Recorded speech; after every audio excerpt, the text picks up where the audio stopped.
Okay, hello everybody. Just realized that I was muted. European Central Bank rates amid slow economic activity today. September today is the 2023. Hey, welcome to the show. I'm your host, Will Cripe. This is Hashed Out Daily Crypto News with Cryptopolitan. Thanks for joining in. So, North Korea's Lazarus Group is suspected in $55 million CoinEx hack. Let's take a look. North Korea's Lazarus Group is suspected to be behind the recent $55 million hack of cryptocurrency exchange CoinEx, according to blockchain security firm Slow Mist and on-chain investigator Zach XBT. The hack has raised concerns about the vulnerabilities in the crypto ecosystem, adding to nearly $1 billion lost to cyber exploits since January 2023, as reported by cybersecurity firm Certic. CoinEx has temporarily halted deposits and withdrawals and assured full compensation to affected users, highlighting the need for more robust security measures in the crypto industry.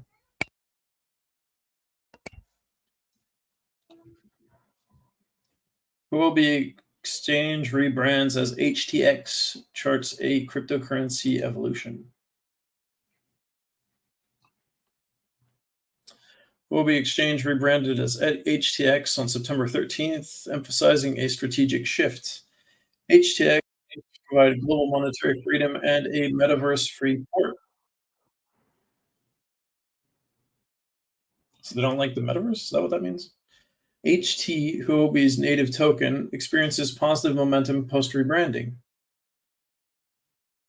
The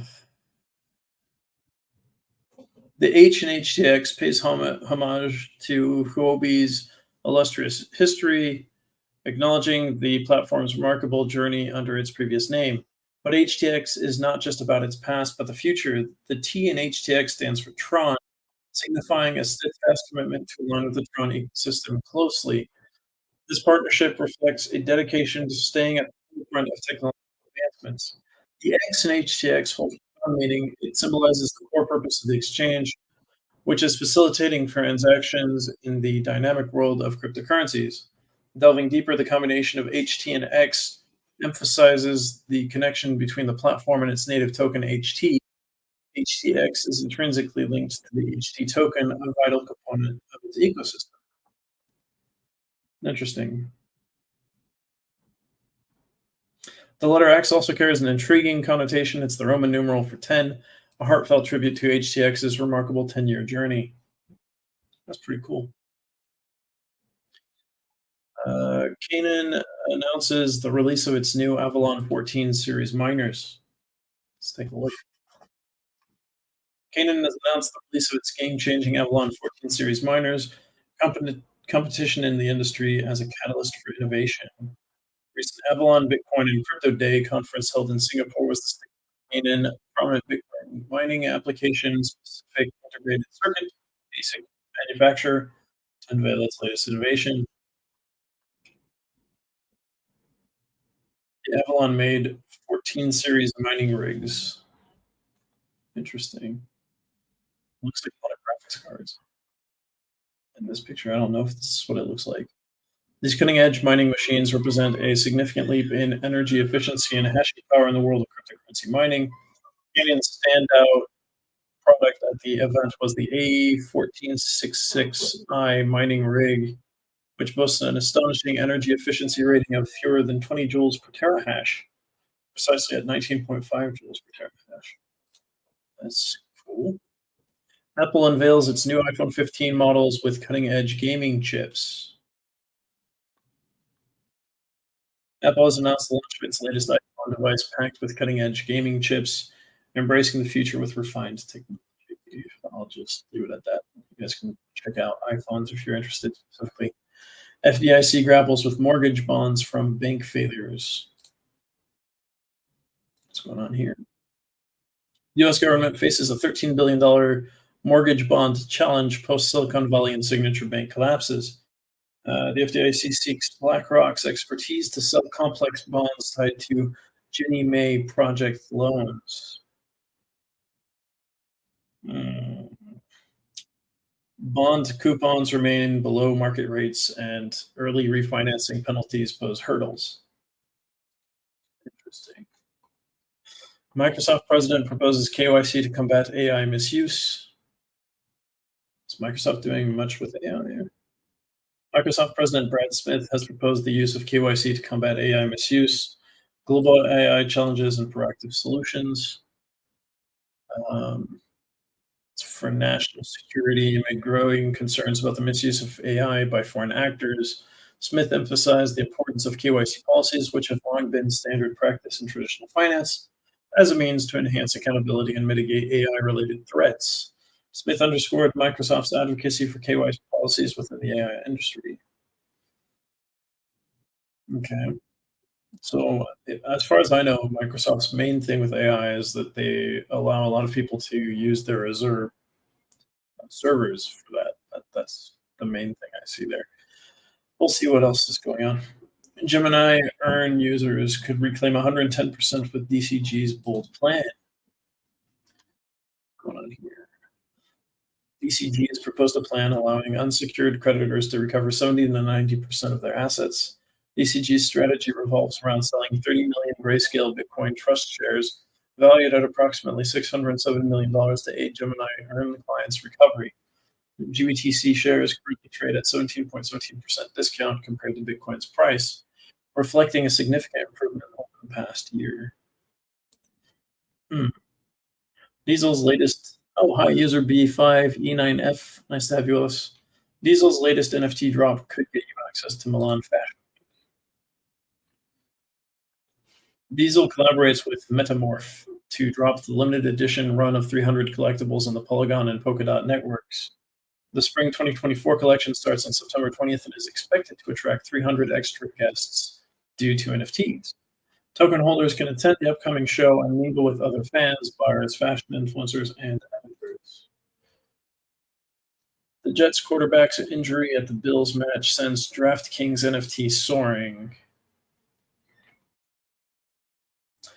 Jets quarterback Aaron Rodgers' Achilles injury sends the value of Wilson's fantasy football NFT to the sky.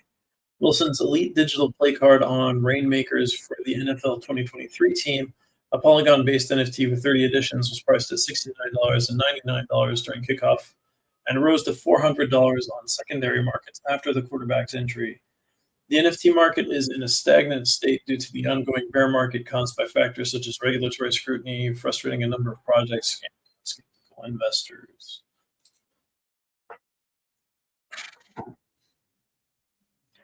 Mila Kunis, the creator behind Stoner Cats, sued by the SEC for illegal securities sale. The United States SEC catches up with Mila Kunis for selling unregistered NFTs in 2021. The Stoner Cats collection was created by Orchard Productions, the actress Mila Kunis Productions studio, and was also part of the cast voicing the cartoon characters on the NFT series. The company agreed to pay $1 million without pleading guilt and destroy any tokens still in its possession. The project involved celebrities like Chris Rock, Ashton Kutcher, Jane Fonda, and McFarlane. So if it was registered, it would have been fine, right? I guess. Singapore's central bank imposes 9-year ban on 3 Arrow founders. Singapore's central bank, the Monetary Authority of Singapore, MAS. Just a second.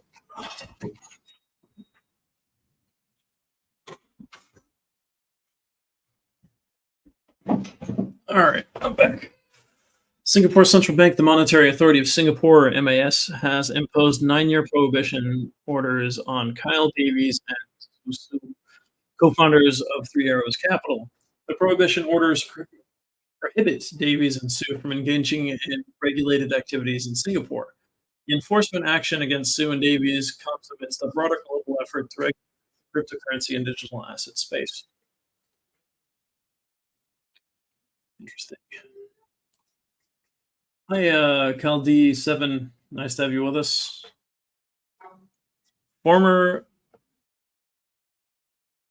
MTGOX CEO recalls his time behind bars as FTX CEO's plea for release denied. Mark Karpelis, the former CEO of the now defunct cryptocurrency exchange MTGOX, has shared his perspective on the recent SBF plea. After more than 4 years of legal battles, Karpelis attributed his successful defense to the little calculator, the diligent work of his legal team. During his incarceration, Karpelis had limited access to technology and computing resources. So he wrote on Twitter, when I was arrested back in 2015, the most computing power I got was a simple calculator. I had 20,000 pages of evidence, including over 5,000 pages of counting. Calculation I did at the time helped me to earn release under bail and eventually be cleared of all embezzlement.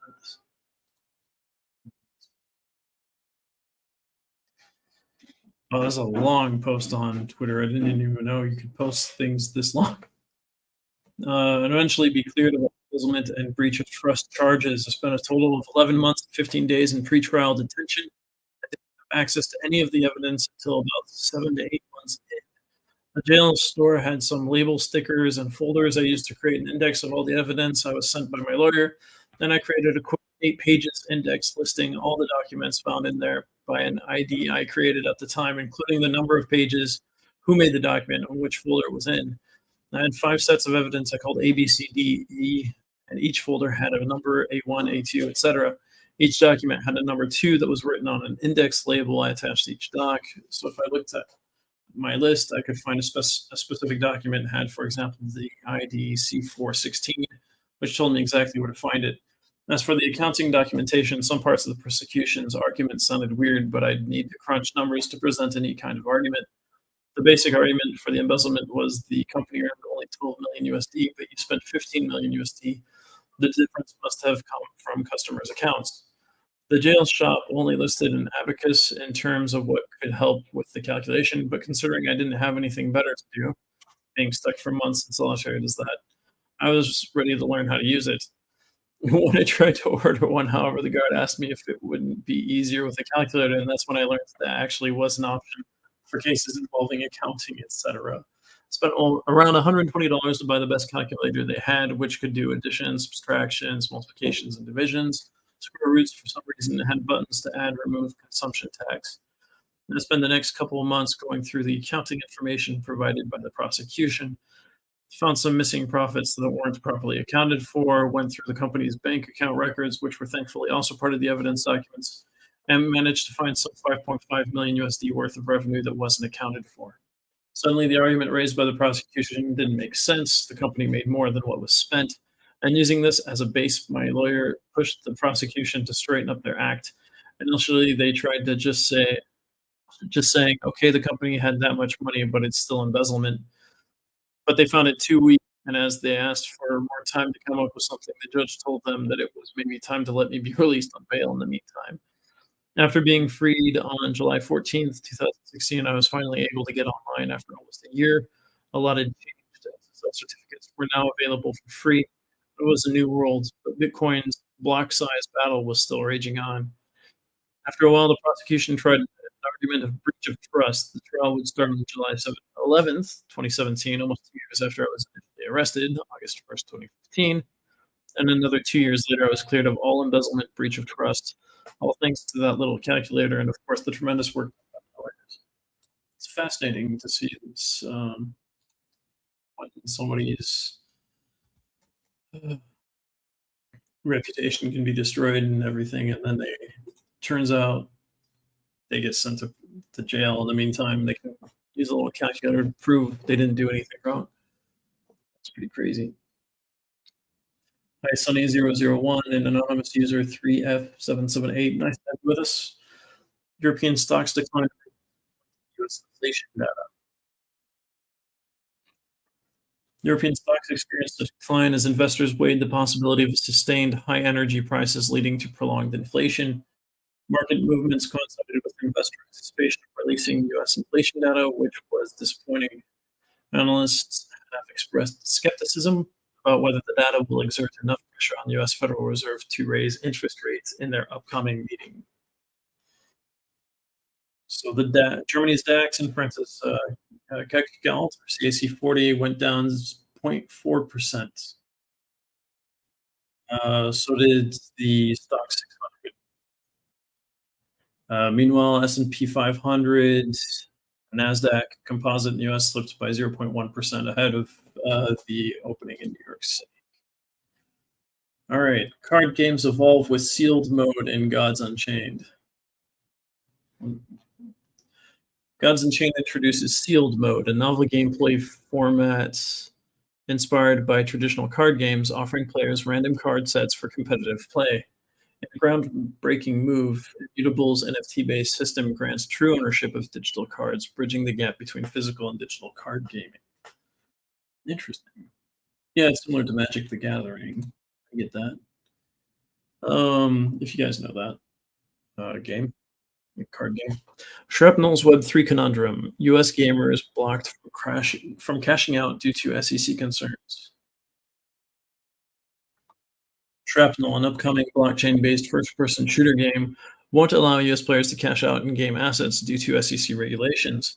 While the U.S. gaming industry faces regulatory roadblocks, Asian gaming markets, especially Hong Kong, South Korea, and Japan, are seeing robust growth. Shrapnel. I haven't checked that game out yet. ETH and BTC stall amid inflation in August.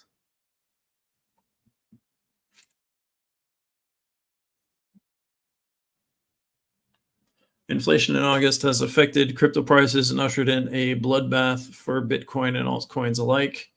The inflation levels in August have slightly decreased from a staggering 9% in June, but are still above the Fed's 2% target. Crypto market analysts point out a bear market possibility, while others remain hopeful that Bitcoin halving in April 2024 will usher in the long-awaited bull run. Malaysia's central bank expected to hold rates as inflation outlook improves. That's always good news. Goldman Sachs believes U.S. will never go into recession. Why? That sounds as crazy as saying it's already in one. David Solomon of Goldman Sachs is optimistic about the U.S. economy's resilience. Over the past year, the U.S. has demonstrated its potential to avoid a recession, leaning towards a soft landing. However, inflation remains a concern, with the possibility of it staying elevated for longer than expected. Despite the positive outlook, there's a need for vigilance, especially given global economic influences like Saudi Arabia not selling as much to raise the price of fuel, and China's economic downturn. FTX digital assets sale gets the green light from court. Delaware's judicial hallways echoed with the thud of a gavel as the verdict came down, granting FTX the power to embark on its significant digital asset sale. And the fast-paced, always on world of cryptocurrency. A ruling like this is more than just a legal gesture; it's a testament to the changing landscape of finance and digital assets. So they're going to be selling a lot. Initial sales will bypass powerhouse tokens like Bitcoin and Ethereum, as well as specific insider affiliated tokens, which always come with their own set of complexities. The sales phasing will see an incremental approach. The first week is poised to witness transactions capped at $50 million. With each passing week, FTX could double that limit, reaching a peak of $100 million. There's a process to go higher than that. Green light from both the creditors committee and the ad hoc committee could further push the boundaries, and if FTX seeks to raise its weekly transaction bar to $200 million, not from the court, will be the final seal of approval. So it needs 3 approvals to go up to $200 million in sales of digital assets a week. It's going to be interesting to see what effect that has on the crypto market. Hi, PK786B. Nice to have you with us. Swift CBDC test. Central banks join the fray. 3 more central banks have joined Swift's digital currency project.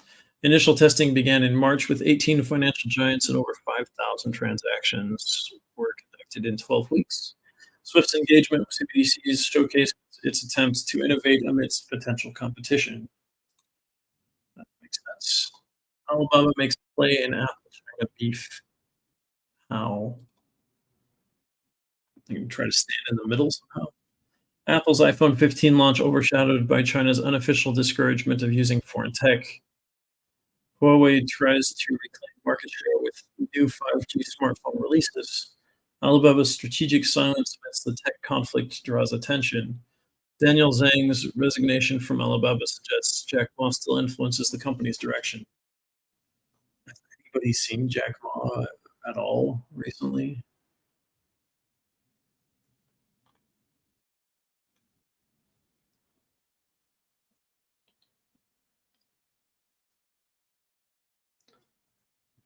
I haven't heard anything from him in years, so that's interesting.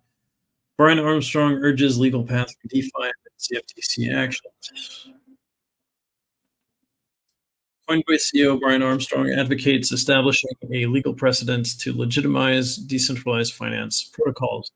The CFTC has recently taken enforcement actions against three DeFi firms for allegedly illegally trading Bitcoin contracts. Summer Mersinger, a CFTC commissioner, pushes for open DeFi standards and prioritizes public engagement over immediate enforcement. Interesting. Bull Bitcoin teams up with Sinpe Mobile and Bitcoin Jungle for Costa Rica expansion.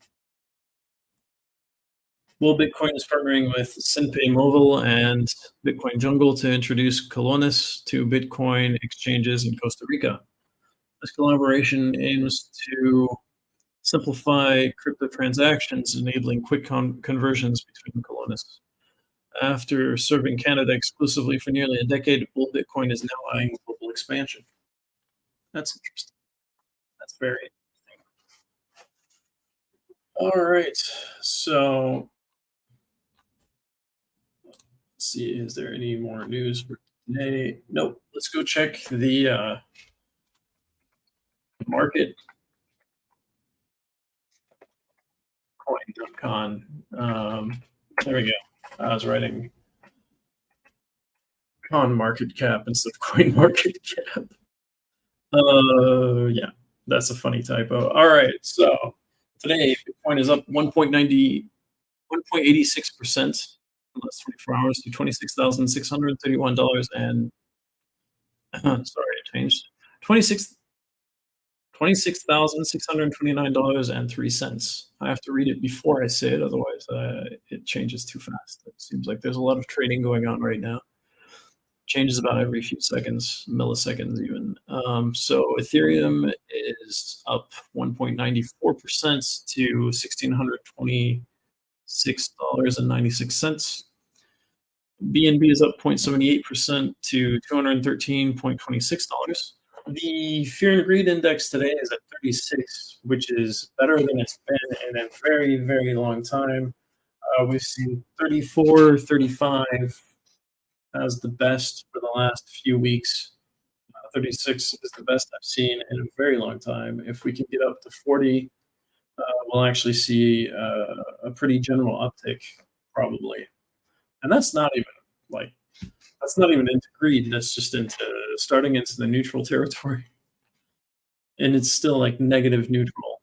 So that's crazy. XRP is at 48 cents and 48 cents 52, up 0.98% in the last 24 hours. Cardano's ANA is up 0.95% to 25 cents 3.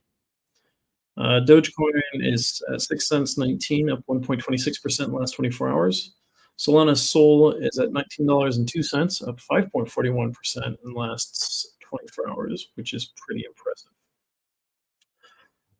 For anyone in the top 10, that's quite a big move.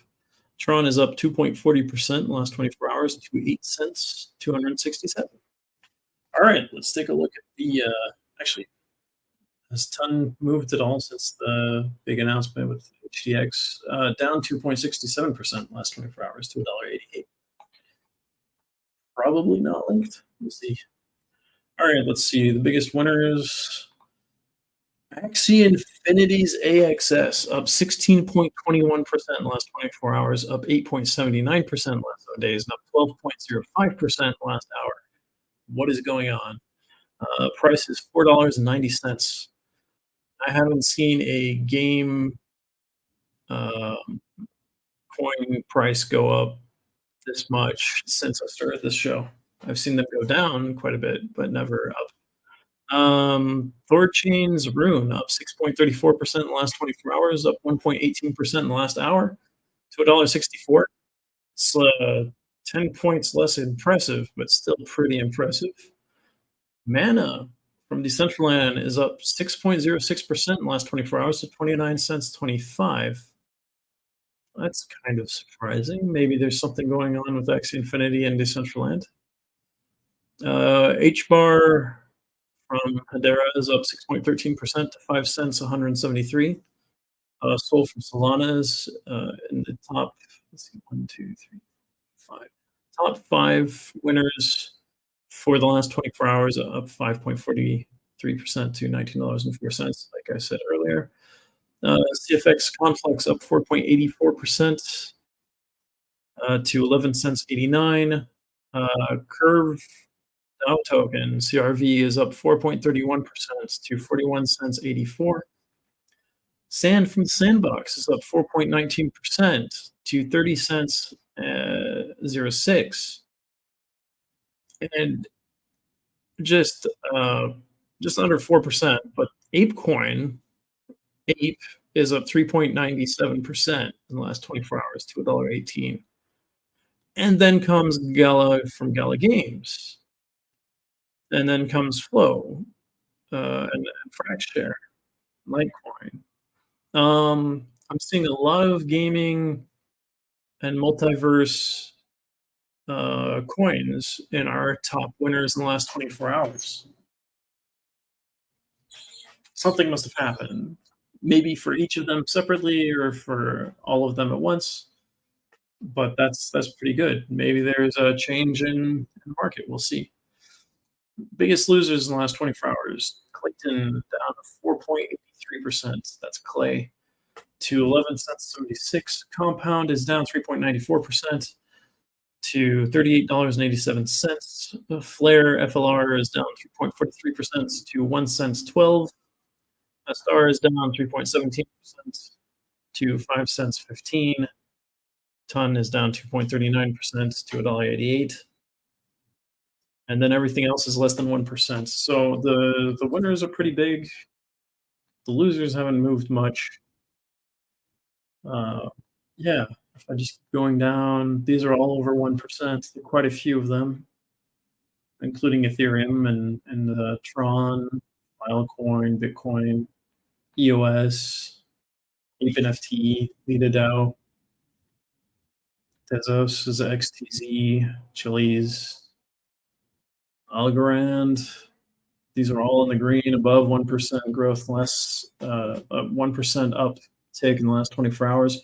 Rocket Pool, Avalanche, Neo, Sui, GMX, Pepe.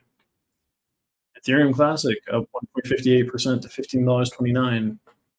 Casper up 1.45%, 3 cents 332. DYDX up 1.61%. And then after that, it's not up as much, but it's still pretty good. It's quite decent. I just saw Polygon. Matic is at 52 cents 32, up 2.39%.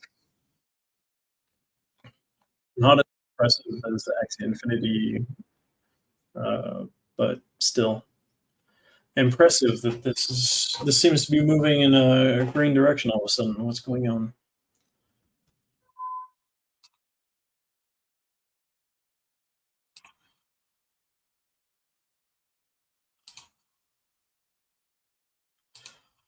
Yeah, the base ecosystem is still very unstable with lots of movement going on there.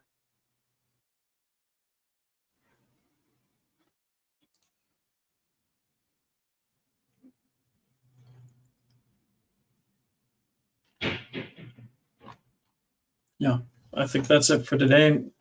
Hi, Shani4C0995. Nice to have you with us. Thanks for joining. If you're interested in catching us live and discussing what's actually going on in the news, go ahead and subscribe. By subscribing, you get notifications when we're going live. We're going to do coverage of the American primaries and debates to see what effects they could have on crypto and other things as it comes. Still learning, still new things to try out. So that's cool. My air conditioning is broken. So if you're wondering why I'm slower and super like sweaty, that's why. Sorry for that. That's it's a part of what happens when you're live. You can't really change your circumstances. There's nothing fake about this. All right, I'm gonna go outside and see if I can find a breeze. Have a great day. See you guys next time.